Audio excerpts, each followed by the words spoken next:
Everybody, welcome back to another video. Today we're going to talk about artificial intelligence in the art world. I've had this video in the making for a while. I have like 10 pages of notes, which I will not be going over all of them because that would make this video an hour long, and this is my third time recording it because it's just a lot to go over. So I'm just going to try and keep it, the introduction, short and sweet.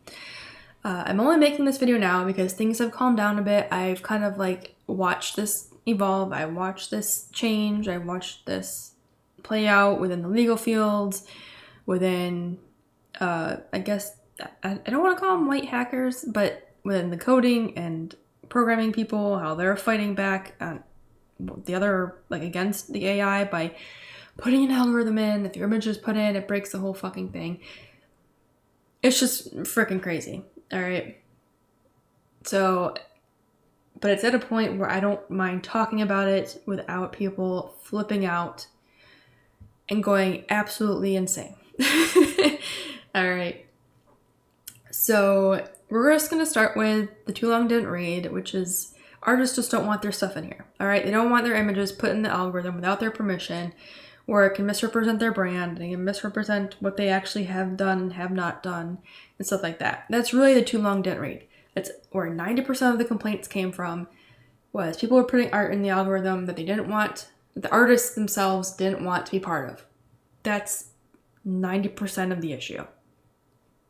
And that's a valid issue, and not much you can do about it now.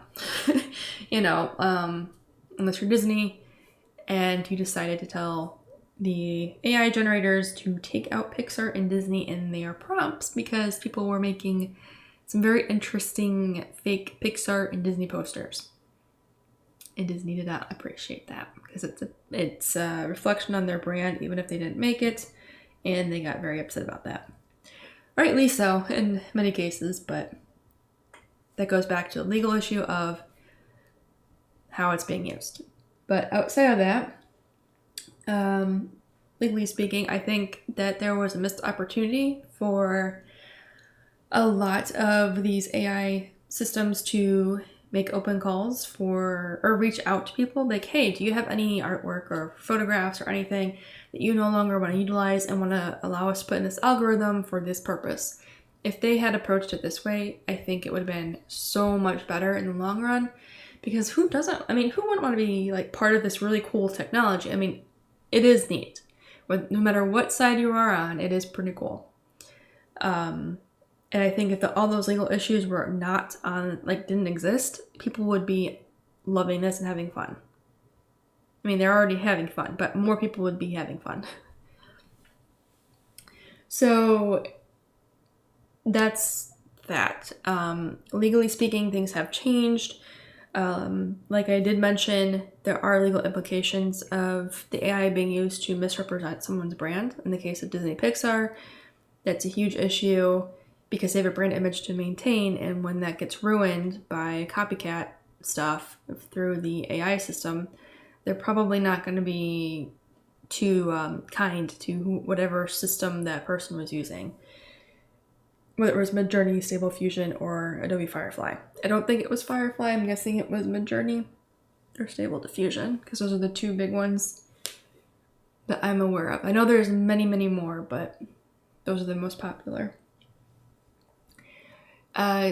There are some artists who have found out that people have made AI art based off their style, and then that's coming up in searches now as something they've illustrated, which on one hand, it's good that they're still coming up in the search and people are recognizing their name and their style, but on the other hand, from the artist's perspective, having someone see that and be like, well, I want a print of this, or I want this on whatever product, and they can't buy it because the artist didn't actually make it. It's not a real painting that someone did. All right, it was never conceptualized by the artist or a person.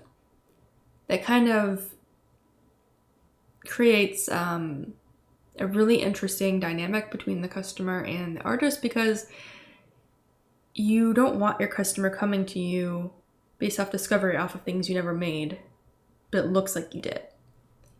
And then you run into the issue of this artist is now disappointed that not only did you not make this image, but someone else did, and that's how they found you.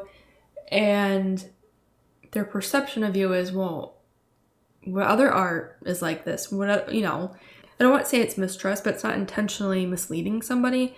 It's just how that customer could feel. You know, it's just, in the grand scheme of things, I can see it being an issue. It can be resolved, obviously, with watermarking. Hey, if you see this symbol, that means I did it, and you mark it with the year. This has always been something. Put the date and a year and everything else on your image. Oh my gosh. Do it. Just do it. Which I really shouldn't say much because I don't always do that myself, but that's when you have that consistent watermark, that's how you can help. And you can always say, hey, if you want to know if this is mine or not, you can look for this within the image. That's actually happened with physical products, where sometimes certain factories in certain countries will take your work and try and copy it. But you can say as an artist, hey, if it doesn't have this back stamp on that product, it's not mine. Because the manufacturing, whatever company in the other country isn't going to mimic that. So there's ways around that. I do understand it's emotionally draining and it's frustrating, especially because artists have to deal with their stuff being stolen overseas anyway.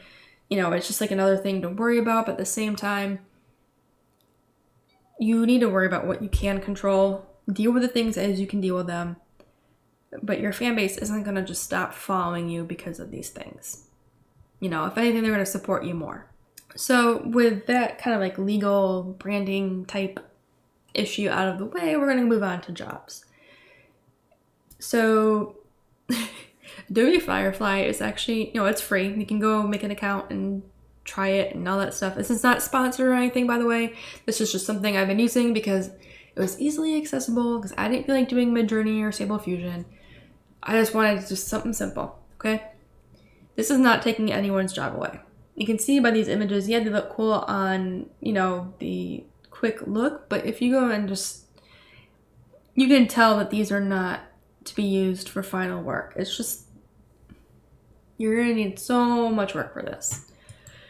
So I went to a prompt I have. I did a couple prompts today.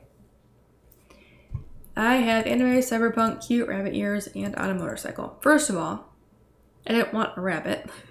Second of all, this is cute, but this is not very, it's stylized, but it's not what I want. Third, what the hell happened here?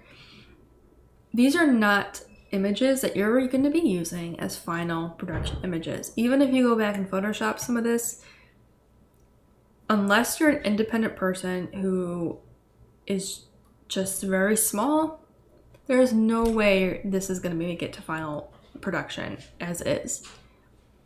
It's just not happening. You could use it as a base to start off and Photoshop it and tweak it a little bit more, but it's still going to have issues. These tires, I don't know what's happening. They're like going two different directions. She's missing legs here. Okay. There's no, I mean, I guess if this is an electric bike, you don't need a muffler or anything like that. But this is probably the best one out of them all. But there's no real handlebars, and I don't know what she's holding on to. So, I don't know what the hell's going on here. It's just like blending in. If your job ever came to you and said, we're going to use these raw images instead of your work, there's no way that company is going to last. Because they're going to put that out. Customers or clients are going to look at this and say, what the hell did you give us? Okay? That's just not going to happen. Unless they want to have their business shut down. You know? If anything, I can see this just being utilized from artists specifically for ideas, mood boards, inspiration, having trouble visualizing stuff. There are people out there who just can't visualize things. And they just need something to visualize whatever idea they have in their head much faster than they have time for. You know, or maybe they're just bored and they have like a creative block and they just need something to jumpstart their ideas. That's what I see this being used for. I see this just enhancing the artist toolbox. I see this making things not necessarily easier, but from a client to artist perspective, it may make things a little easier.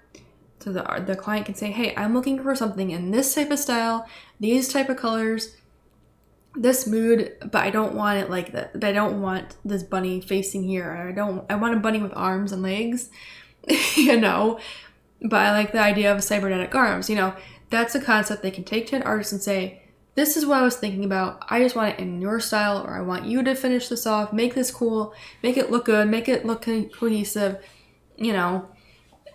Because there are a lot of not artists, but a lot of clients when I used to do commissions more often, they sometimes have trouble visualizing what they want, and and not everyone's an artist, so some of them just can't draw, you know, so they have trouble getting what they want across. So instead of having a block of text, sometimes they'll send me like 50 different images and want to pull different elements from them. Here, they can kind of reduce the number of images they send me and say, I'm looking for this type of color. I want the motorcycle to be green. Or maybe they don't want it to be green, but they like this type of, this is like a 3-wheeler, I guess. I don't know what you'd call these. This is just a weird, looks like, it looks like a 4-wheeler, but with 3 wheels. Maybe they like this though, you know, but they don't want green. They don't want the bunny to be wearing pink. They don't want the ear, you know, there's stuff that they can say they like and don't like, but it gives the artist something to work off, and they can go and flourish and make all the art and concepts they want off of that, and the client's going to be super happy. So I don't think it's going to take jobs away in the way people think they do. I know there's been a lot of job loss lately across the board, or less job postings, and people are like, oh, it must be AI. There's no evidence to support that. I have not seen that to be the case, for the reasons I just explained. The reason a lot of these jobs are not being created right now and people are losing them is because of the economy. The world economy is trash. US economy is just not great at all. Not as bad as some areas, but it's not great. And people, contrary to what people are saying, people are not spending as much. People's debt is going up. You know, there's an economic issue. And when there's an economic issue, the first thing branded companies do, big, medium, small, they cut back their marketing, they cut back their TV, their film, all of that stuff. Those expenses are the first things to go. So what they would originally splurge on, like, yeah, let's make a 30-second ad and make it cool, we'll do all this cool stuff to it and all that, blah, blah, blah, blah. They no longer have that money coming in, so they're not going to have that money going out. If that money's not going out, guess who's not getting paid? People who make that stuff. That's just the reality of it. You can sit there and say it's greed or whatever it is, but you can't last very long by spending the way you want to spend, no matter how much you have coming in. That's just not good financial sense. So while it sucks, I 100% know it sucks. This has nothing to do with AI, and it's the stupidest thing I've ever heard. I'm sorry. The only people that would ever be in danger would be concept artists, but even then, their job has changed drastically over the years, where you can't even blame AI for it. They've gone from sculptures and maquettes and 2D art, 2D traditional art, to 2D digital art, to 3D art, to just models and putting it into things like Unreal and doing all sorts of like weird, what was it? They had generative stuff to begin with for certain concepts for background filler and How to Train Your Dragons. This stuff has existed for a long time. It's just coming out to the public eye now. You know, I don't think concept artists are really going to suffer the way people think. If anything, this is just going to help give them a bit of a creative boost, because let's be honest, they have a hard job of making things look unique and interesting. And sometimes it's really hard when you're an artist to share a work. Here's a sketch, you know, when you show it to whoever and they go, okay, but where's the color? Oh, it's like, oh my gosh. So getting concepts across from this, they can just like, okay, I like this bunny. I like this motorcycle. I'm going to do this, but I'm going to change the way this looks and make it more like this. They can just quickly sketch and mash it up together in whatever way they want. Throw it at whoever was asking for it and be done.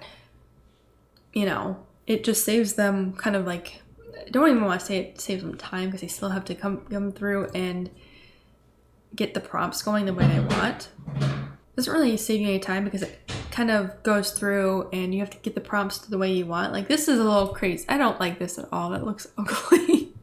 But you can see by hitting refresh, I can at least get different ideas and directions to go with this prompt. I wasn't really expecting a rabbit. I was expecting a human with rabbit ears, but whatever. So this might be something, these two. The concept artist can say, all right, this is interesting. I didn't think about hair, but I like how the hair is the same color as the secondary color on the fur. That can be something the artist can use to push a concept for the job. And I don't know what kind of headphones these are, but they look really heavy. So it's just stuff that they can do. I don't think it's really going to hurt any jobs. And the only people who would be losing out on any jobs would be in the indie market, in terms of if you're an indie author or basically indie author or musician or something, and you're literally on a tight budget where it's like, I have a couple $100 and I can either use that to market my stuff or I can use it to buy an artist and hope for the best, you know.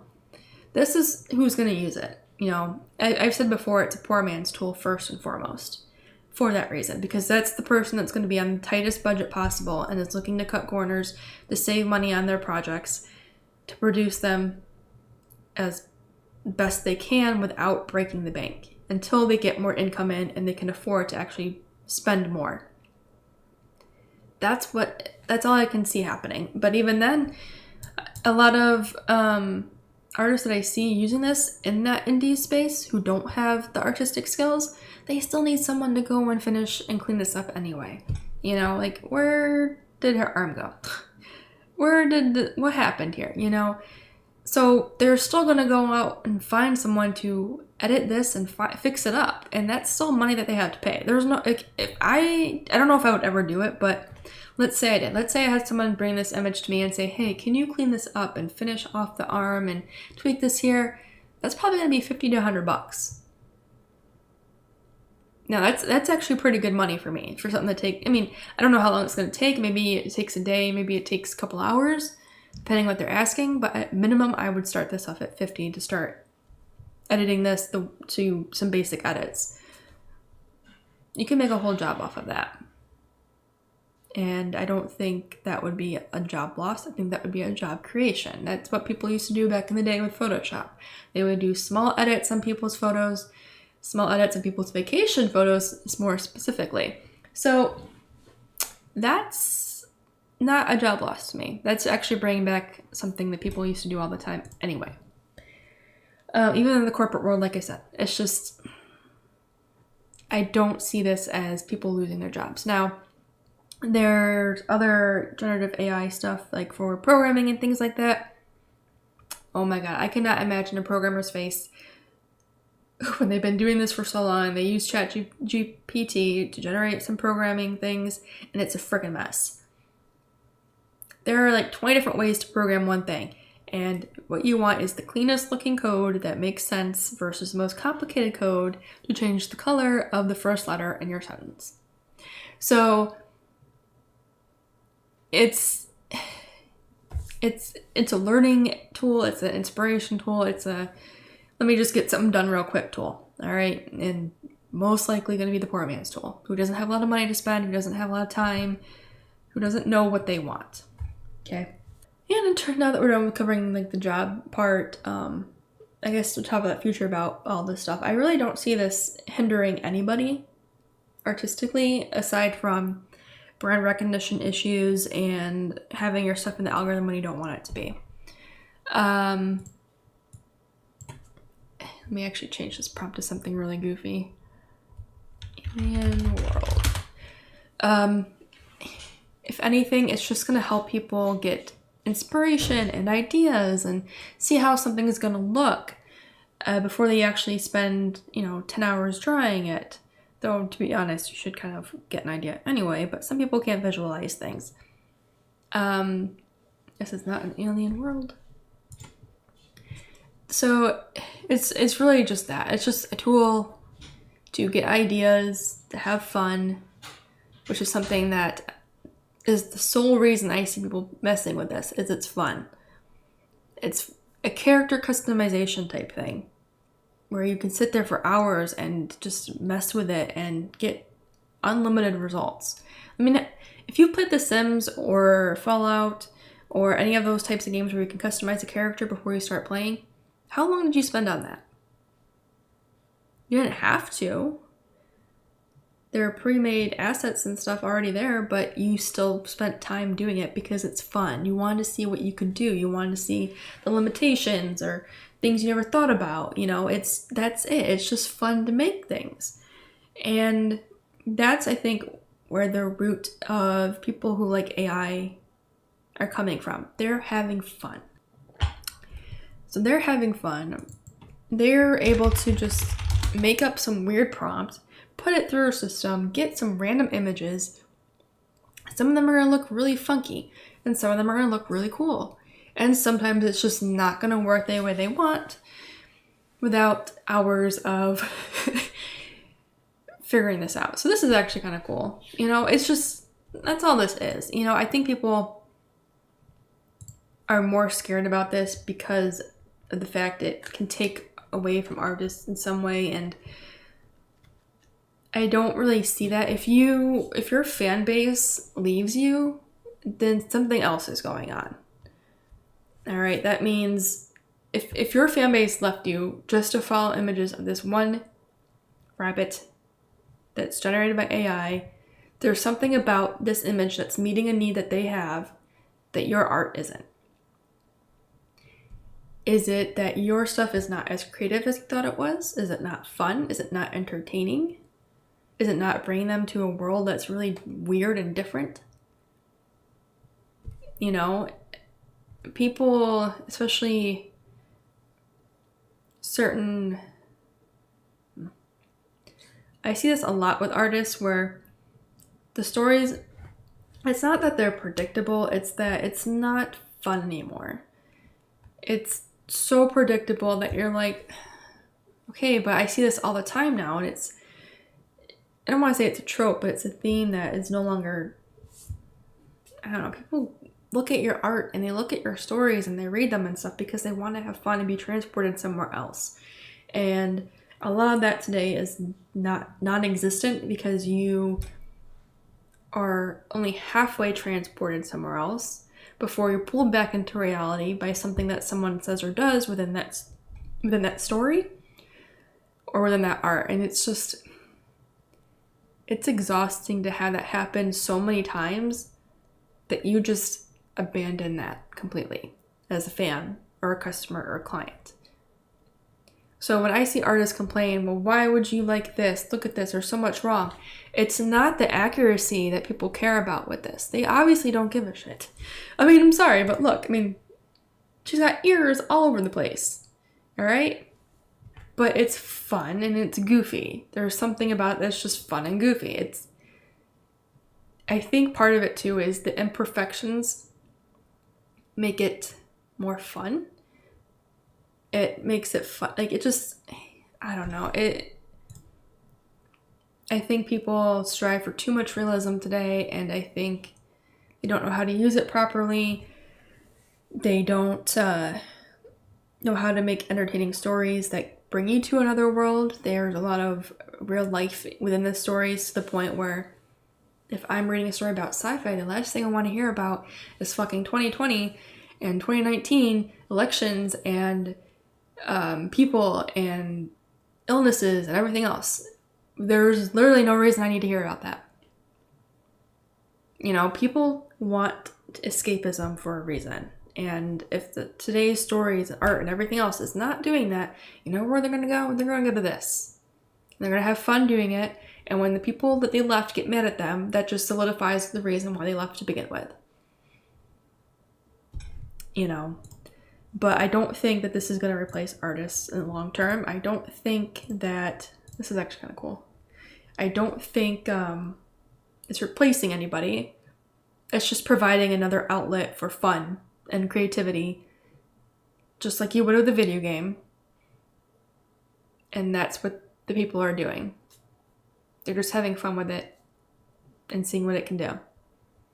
And some of them are tweaking it and using it for book covers and things like that. And again, poor man's tool. When you're just starting off, you don't have millions of dollars or thousands of dollars or whatever number of dollars to do all this stuff. And yes, you can make a budget and save up for it, but at a certain point, you just got to get your stuff out there. And I'm not going to fault anyone for doing that. You know, as time goes on, they're obviously going to pay someone for better covers that knows what they're doing, because you still have to put the text in there and typography and all this other stuff and consistency. And you're only going to get that from a person. You're not going to get that from AI. You might get, oh, it's all realistic, but you're not going to get the consistency of, I don't know, it's not the same. I've seen people try to get that, but I'm like, it's consistent to a point that it's boring and dull, because if you stray too far from it, it becomes something different. So, yeah. You as an artist will be fine. I promise. I actually like this. Like, I don't want to make a bunny on a motorcycle underwater.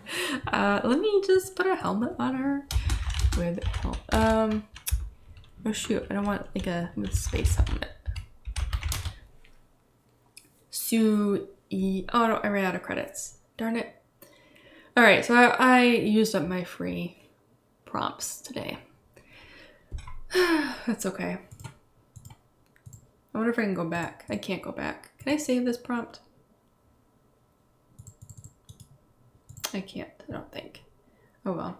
Well, that's the end of the video anyway. So, yeah, you can see that it's really not as easy as you think it is. It does not produce the results that maybe you thought it did. And yes, you can get realistic quote unquote things, but when it comes down to it, it's like not really realistic. It's just, it's like fake realism, because there's still a lot of inaccuracies and issues with it.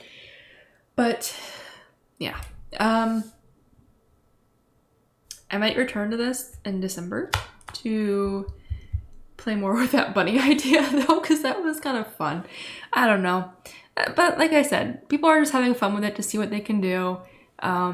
It's kind of like generators where you go, I need a generator to make up a character name or a world name.